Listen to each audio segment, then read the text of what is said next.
Hello and welcome to another episode of the Breachside Broadcast, home of the finest voxcasting either side of the breach. On today's episode, alliances continue to shift and old loyalties fracture. Even Lady Justice must put her principles aside and compromise with the dead in this new world order. I hope you enjoy part 5 of Ashes of Malifaux, right after this word from our sponsor.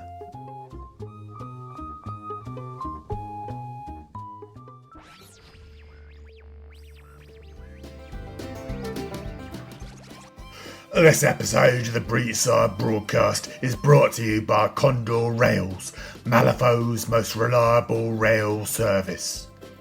We carry freight and passengers from downtown Malifaux to the furthest reaches of the Badlands in comfort and style. Our first-class carriages are now 90% vermin-free.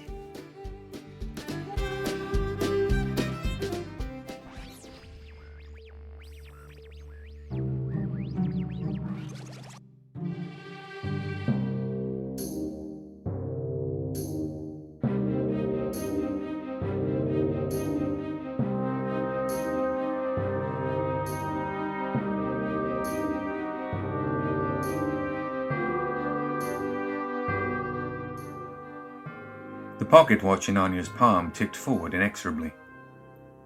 It matched the clock on the wall, which matched the timepiece set into the Condor Rails switching station, all of them moving in accordance with the posted schedule.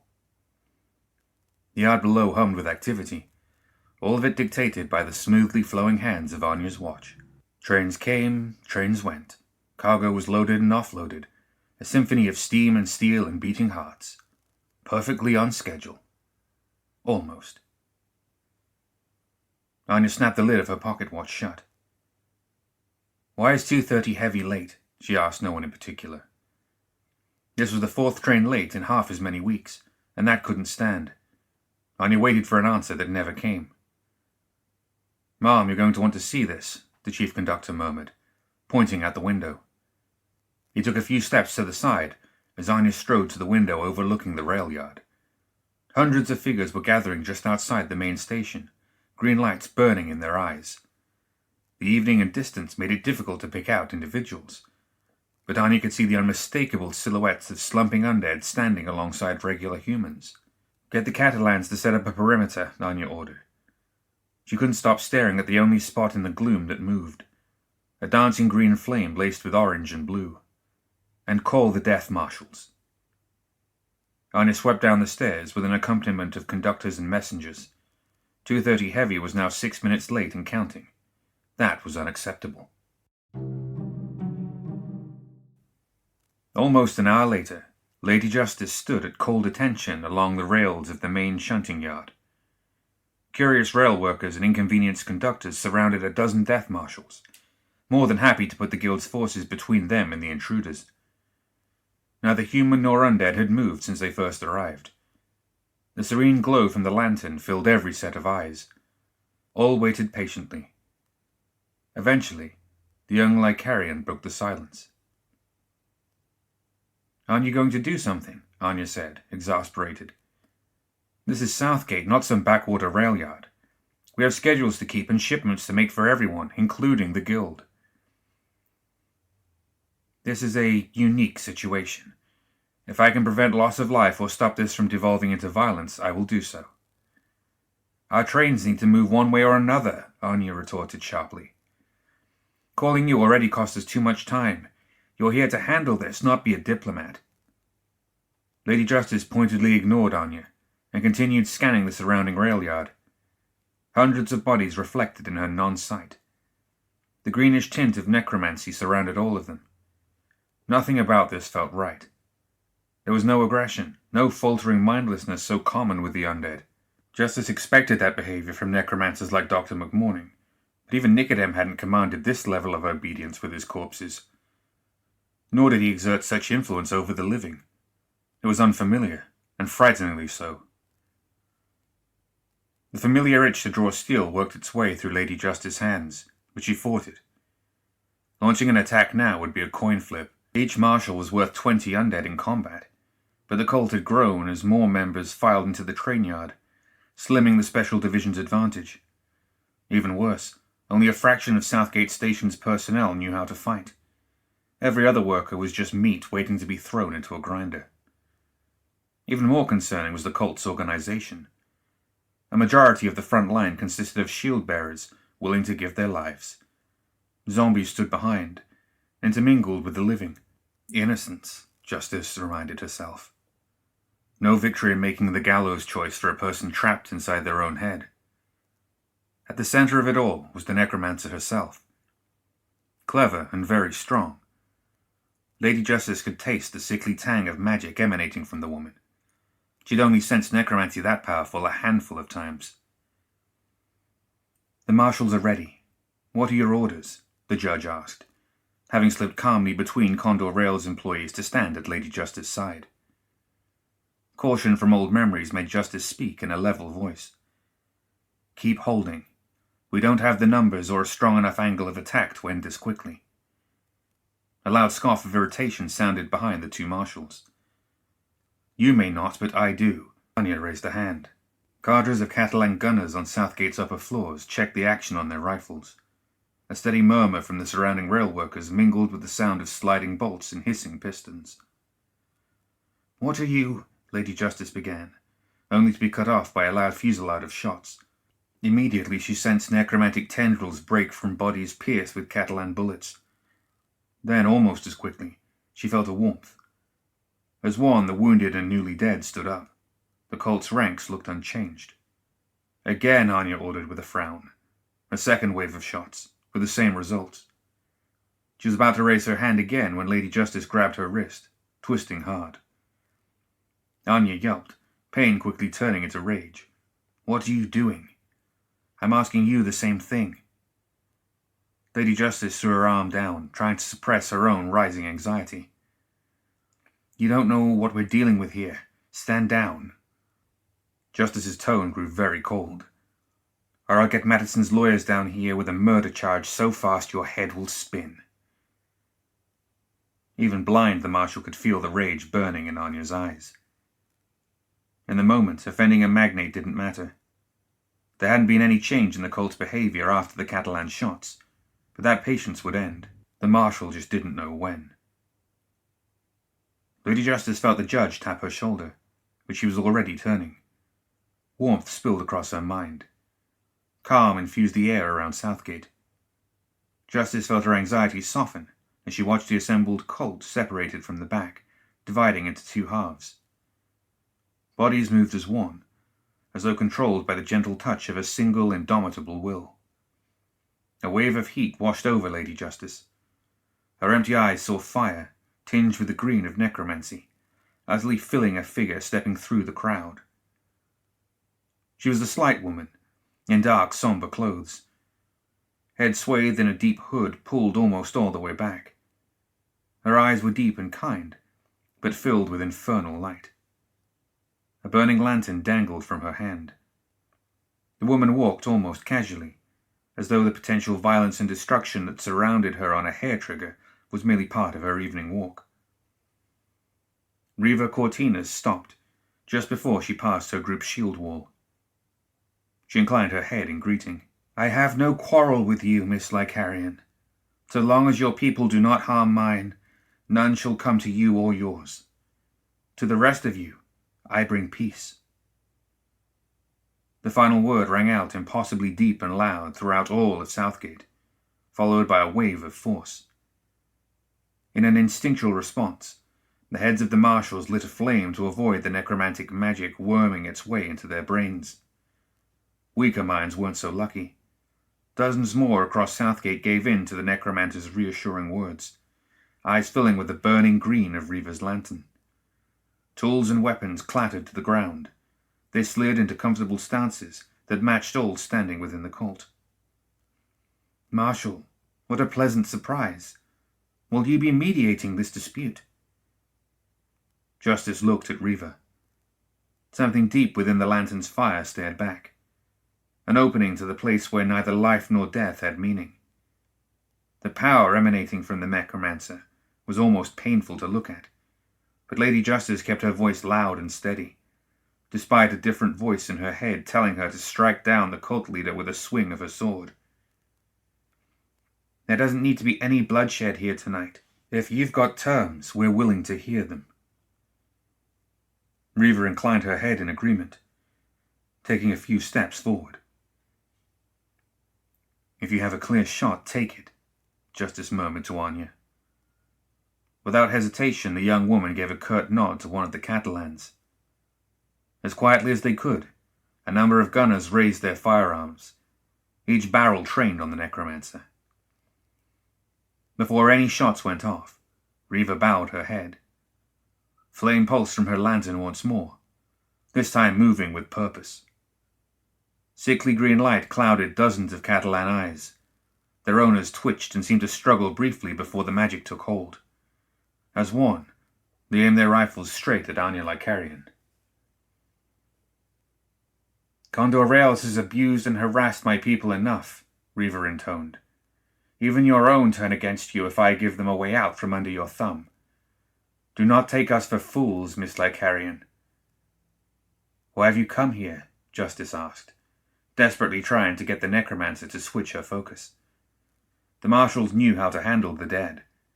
A panic rail magnate didn't, and Justice could feel the situation worsening by the second. Every set of green eyes registered in Justice non-vision, and more were appearing. The longer Southgate was in Reva's presence, the more control she gained over the living in it. They cut down our innocent and sent patrols to push us out of the nearby quarantine zones. We want that to stop, so we may all live in peace. Justice turned to Anya, shifting her stance to give neither woman a blind spot. Is this true? Anya shifted uncomfortably. They were stopping our trains. Undead wandered onto the rails, and we couldn't afford... Lady Justice raised a hand, so Anya stopped talking. She addressed Reva. That's all. That is all, Reva confirmed. Justice felt the stress in her nerves subside. You have the Guild's word that Condor Rails will not cause you any more trouble, and I will personally investigate any harm caused to the living in your commune. But killing the undead in Malifaux is not a crime. I can't bring any charges for their losses. A faint smile played across Reva's lips. For now. But know our dead are just as much alive as those of us who still draw breath. They return to us because they have seen what I can offer them, what he can offer them. Flames within the lantern shivered, sending out bright nimbuses of odd-coloured light. Reva turned to the marshal and smiled again. Peace be upon you, Lady Justice. May we meet under better circumstances in the future, on either side of the veil. To the rest of you know this. Death does not have to be the end. Do not fear such a generous gift. The necromancer turned and made her way back through her devoted. As one, the horde turned and followed. Lady Justice felt the overwhelming necromantic presence shrink. One by one, the Southgate workers' minds were freed of their shackles. Nearly all shook with fear. A few simply collapsed or vomited, unable to process what they just experienced. It took some minutes, but the cult's uniform footsteps faded into the evening dusk, until Southgate Station was emptied. Anya used the time to steady her nerves before rounding on the head of the marshals. You let her escape. No, she let us escape, Lady Justice replied quietly. She'd faced necromancers before, but that was before the Burning Man, and never like this. Whatever bargain Reva Cortina struck with the fire in the sky amplified her magic, 1,000-fold. The greatsword across her back was of little comfort. Part of her knew she hadn't come close to succumbing to Reva's control. The other part refused to acknowledge how much she'd wanted to. Justice turned to the judge. We'll need to question everyone here. Start with the Catalan she controlled directly. The judge nodded. She signaled a few nearby marshals, who fell into line behind her. Some broke out small notepads to take down accounts. As for Southgate, Justice continued, speaking to Anya, The marshals will remain here on the grounds in case they return. Anya flipped open her pocket watch again as 2:30 Heavy began crawling into the station on the cleared rails, plumes of black smoke issuing from its stacks. Though she wouldn't admit it, the Death Marshal's continued presence was comforting. Do what you need to. I've got rails to run. The interior of the Katanaka trading house felt more like a shrine than a place of business. Incense swirled among the rafters of the main trading floor, a space that was illuminated by strings of paper lanterns. Small knots of merchants, messengers, and less reputable characters gathered in the shadows. They paused in their negotiations just long enough to stare icily at Lucas McCabe as he entered. McCabe dipped his cap to a particularly wizened merchant, smiling when the old man grimaced and turned back to his conversation. A susurration of whispering voices mingled with the distant sound of chanting and the deep, sonorous tolling of bells. "The front door, Mr. McCabe. This is not how we summon you." The Torakaji stood just inside the door, her head bowed respectfully, though there was anger in her voice. She wore the Katanaka colors and a small dagger at her side. "You will not be seen today."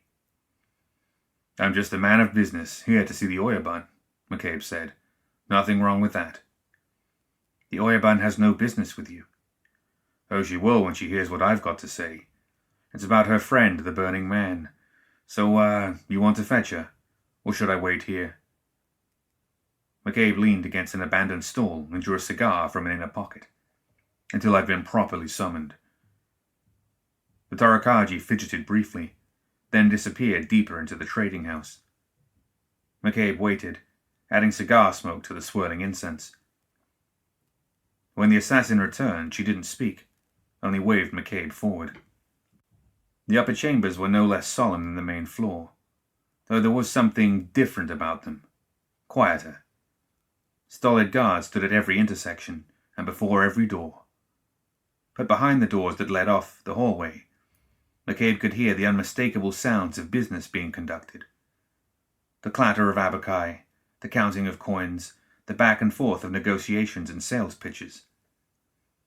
A furtive-looking messenger exited one door and rushed to another. In the brief moments when those doors were open, McCabe caught sight of bright rooms crowded with merchants. The Torakaji stopped before a pair of wide double doors, inscribed with the seal of the Katanaka family. Silently, she bowed him through, then disappeared into the shadows. The private chamber of the head of the Katanaka clan was large and unexpectedly bright. Lanterns hung in the rafters, illuminating every inch of the vaulted ceiling, and the pleasant scent of honeysuckle and jasmine wafted from censers along the wall. A long, low desk covered in documents stretched along the far side of the room. Misaki knelt on a silk cushion, her attention focused on the parchment in front of her.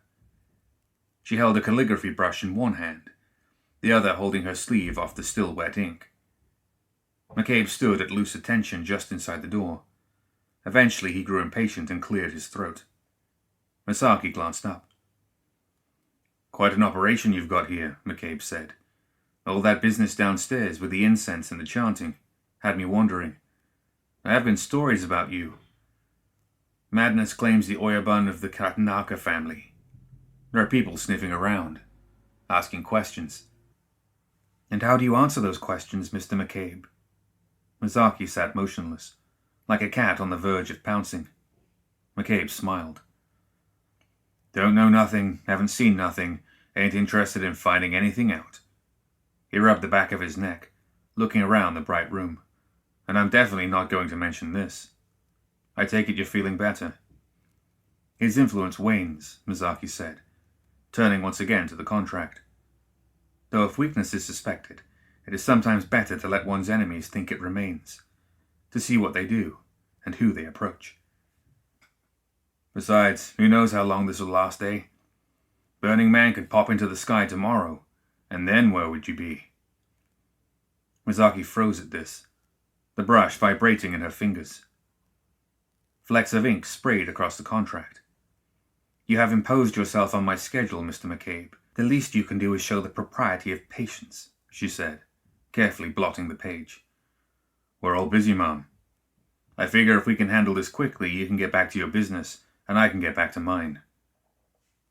She tapped the brush against the scissori stone and slid the contract away before folding her hands on the desk. "What do you want?" "Came across something. I figured you might be interested. Has to do with that job I did for the Explorers Society," he said. "Gretchen is gathering the pieces for something big. A machine of some sort. That woman is always dabbling in things she doesn't fully understand," Misaki said, though the way she cocked her head betrayed her interest. "Why do you trouble me with this?" "Word is it has something to do with the Burning Man, binding him or banishing him, that seems to align with your interest." When Misaki didn't respond right away, McCabe pressed. "They're sending me out with expedition into the wilds, to some kind of cache." Misaki considered for a moment, then nodded. "Involve yourself in this. Guide this expedition, or offer security. I don't care how you do it. Find out what they're after, and how to ensure they succeed." "Sure thing. And as for payment?" "The Katanaka clan remembers those who were loyal when it appeared weak, and those who sought to make a profit," the Oyabun answered. "You betrayed your loyalties, Mr. McCabe. Consider this an act on your road of redemption." "Fair enough," McCabe grimaced. "I'll send word once I'm situated. Shouldn't be too hard." "I'll be waiting, Mr. McCabe," Misaki said, turning her attention back to the contracts. She drew her brush, tapped it against the stone, and struck out a line of text. "See that you don't keep me waiting." Dismissed, McCabe bowed his way out of the room. Torakaji appeared in the doorway a few moments later. Misaki spoke without looking up. "Follow him. See that he fulfills his obligations. And if he speaks a word of this..." Misaki's voice trailed off. The assassin bowed briefly before disappearing into the shadows. 3 horses and a wagon, pulled by pneumatic draft mules. At Tiri's instruction, they had kept the caravan small, so as not to draw attention. The way to Kethsora wasn't a closely guarded secret, but no one wanted to risk the secrets hidden beneath the hardened crust of the Badlands falling into the wrong hands. Even this small group was a risk. Ket had argued against it, of course. Not that Tiri listened. This whole business could be a ruse, to draw the Oa out, and snuff out the remnants of their people. But his sister had insisted. So now all Ket could do was protect her, and the rest of the Oa, from whatever happened. He watched the column's slow advance. There were more direct ways into Kethsora, of course, and more convenient doors. But this way was easier to defend. Oa warriors watched from the few parapets and towers that remained above ground, their faces hidden behind the steel cowls of their armor. Other eyes peered out from camouflaged emplacements overlooking the hidden door. It was a secure position, or so Ket told himself. Satisfied that the Society's caravan hadn't been followed, Ket descended to Kethsora's main level. A few doorways led to chambers long emptied, or areas of the old city containing nothing of particular value. The underground settlement's real treasure remained safely hidden. Ket ran his fingers over a pitted wall, shifting hidden mechanisms and keys stiff with age and disuse. A low tone sounded in his ear, followed by an answering tone below his feet. Machinery sighed, then whirred to life.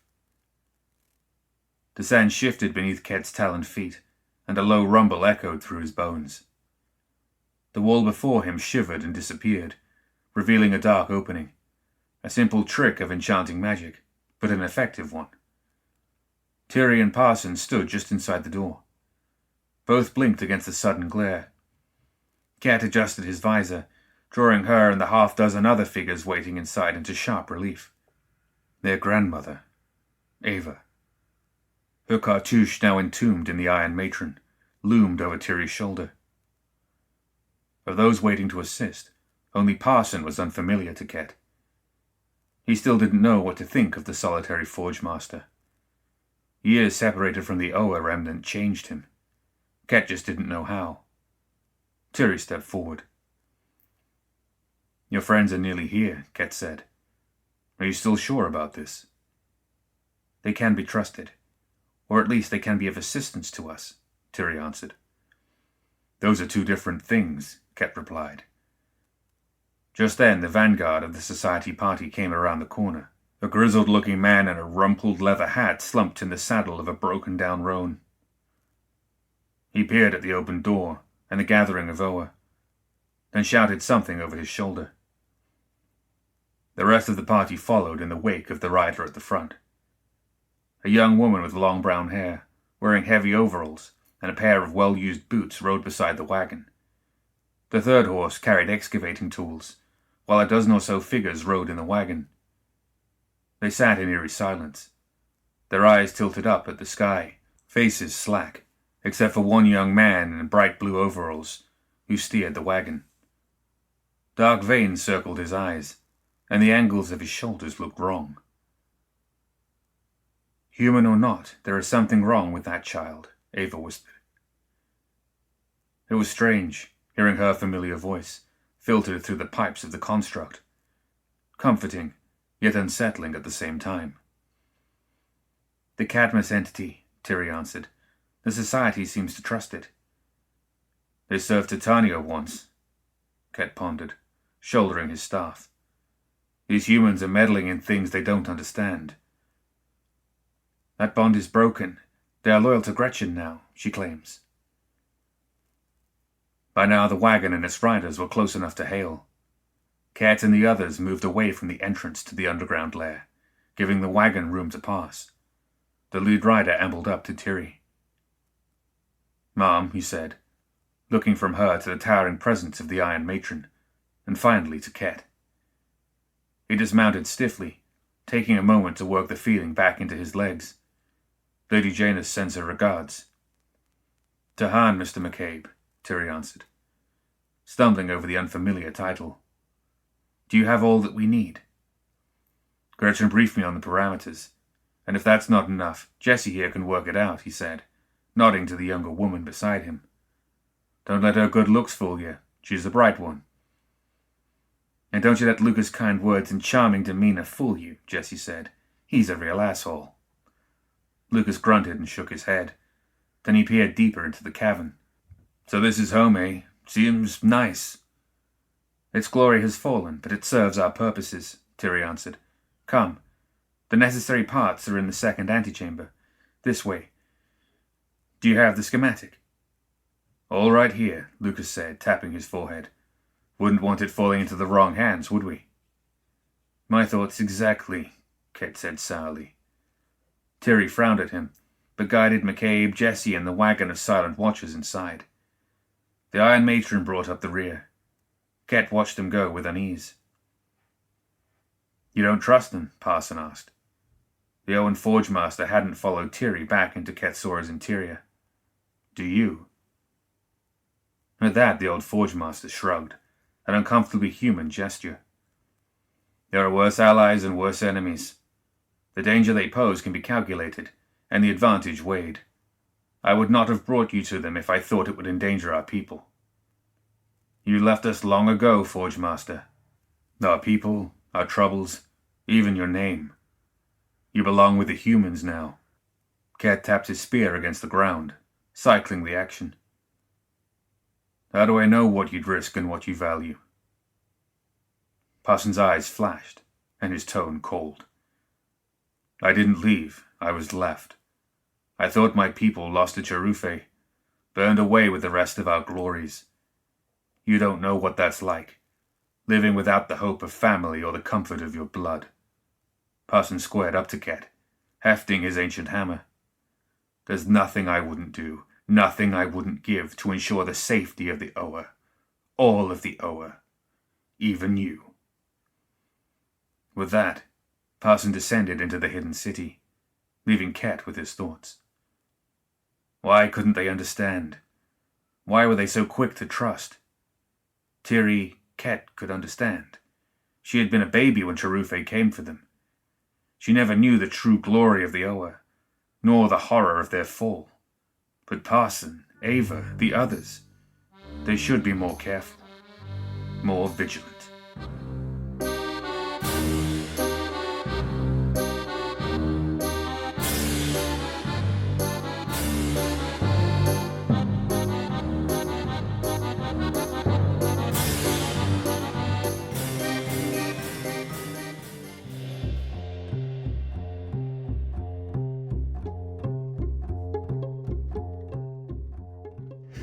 That's it for another episode of the Breachside Broadcast.